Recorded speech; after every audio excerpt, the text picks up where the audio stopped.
Thank you, ladies and gentlemen. I'm not going to take a lot of your time. I just wanted to share a few remarks. First of all, I think it is fitting, and I think that we should do this. And I wish that we could do more, but this is, I believe, what we can do as an audience. I believe that Enable Africa deserves a rousing round of applause. Can we just put our hands together?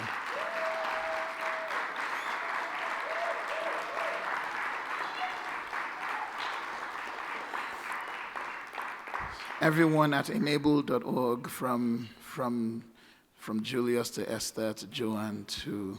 How many of you believe Irene deserves a special round of applause?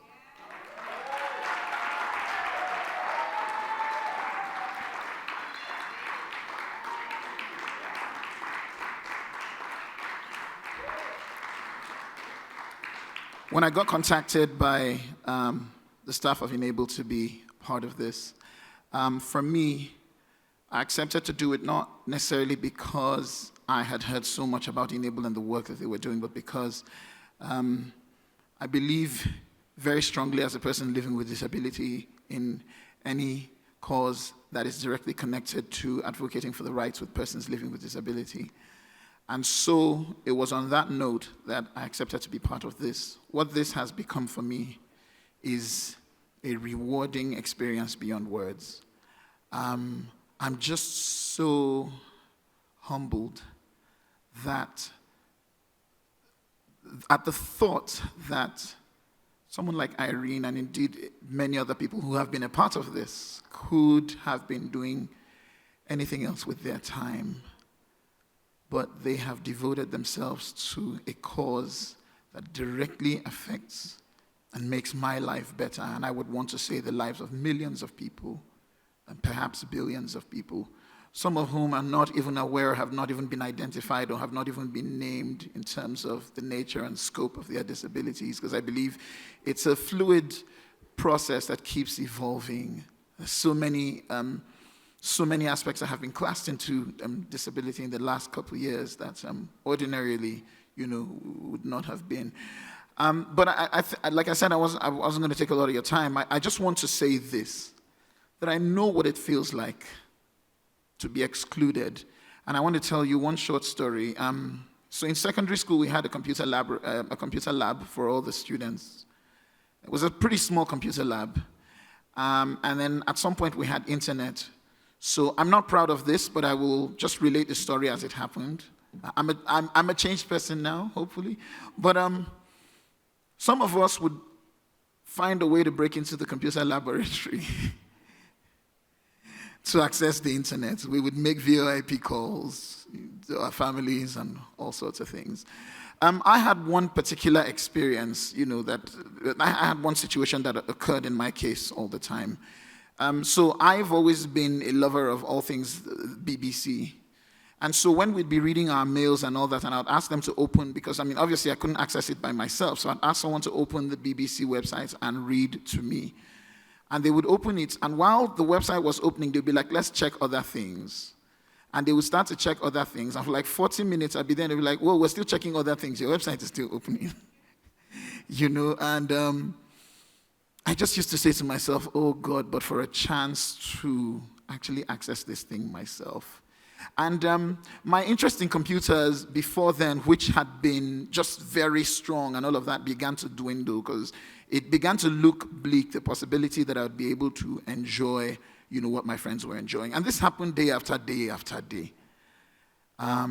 So I say this to say I know what it feels like to be excluded. I also know what it feels like to be included because fast forward a couple years later, I got a compact Presario that I talked about yesterday. It was a pretty, it's not a computer you would use these days, but it had a job access with speech, JAWS screen reader that would time out every 40 minutes because it was a demo screen reader. But the 32 minutes before it would give me the first warning that it would be about a timeout were the most blissful 32 minutes of my day every single time because finally I could get a chance to access the things that I used to want people to access for me, and they would tell me, yours is still loading. Wait while we check other things. And from there, I began to play around with softwares, SoundForge, Cakewalk, and other softwares that basically became the launchpad for my career as a music producer. And so I say this to say I know what it feels like to be included. And the reason I'm sharing those two parallels is because I want to beg everyone who's experienced this, who has learned so much from this as I have, to go out there with the message of inclusion, because it is important that many more potential Cobhams like me do not continue to be excluded, especially as technology evolves, especially as the means to create access becomes more apparent and becomes more visible.